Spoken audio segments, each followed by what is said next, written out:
Thank you. For Minister Saar, dear Gideon, it is important to be in Israel today, although I wish it would be under different circumstances. Let me start by condemning yesterday's attacks on rabbi in France.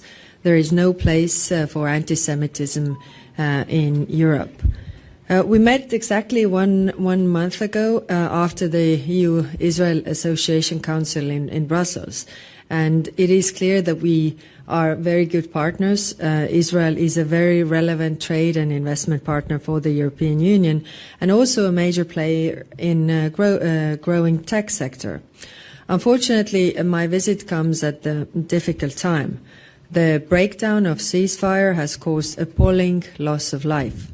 This morning, I also met the families of the hostages.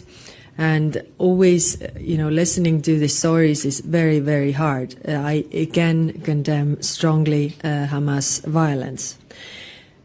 It is never easy to meet the families who have lost their loved ones or to not know the fate of their loved ones for so many weeks in captivity.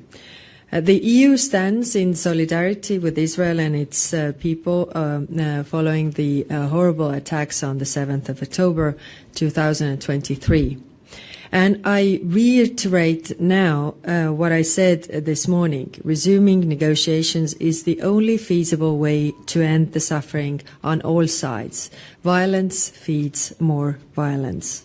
What we are witnessing now is a dangerous escalation. It is causing unbearable uncertainty for the hostages and their families, and it is likewise causing horror and death for the Palestinian people.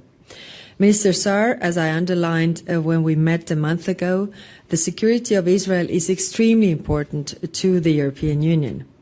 Israelis must be able to feel safe in their own homes.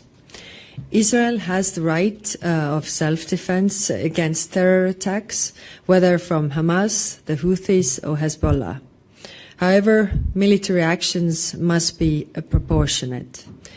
And Israeli strikes into Syria and Lebanon risk further escalation. The fundamental steps here are restating the ceasefire, ensuring the release of all hostages, and resuming the flow of humanitarian aid into Gaza, with the goal of a permanent ceasefire. The European Union can help, whether through restating our Rafah border crossing mission or providing more humanitarian assistance. We had a very frank discussion, and I thank you for this. It is hard to look forward when bombs fall, but we need to keep the hope alive. The EU welcomes the Arab plan for reconstruction of Gaza. I discussed yesterday in Cairo with Foreign Minister Abdel Lati and the Arab Islamic Ministerial Committee. More work needs to be done on issues such as cost sharing and the future of governance of Gaza, but we see it as a good basis moving forward. I also raised the EU's concerns regarding the situation in the West Bank. And finally, on Iran, we agree the immense threat Iran poses to the region and global stability. Iran is a threat also supporting Russia's war in Ukraine. Iran must never be allowed to acquire or build a nuclear weapon. And EU supports all diplomatic efforts to that effect.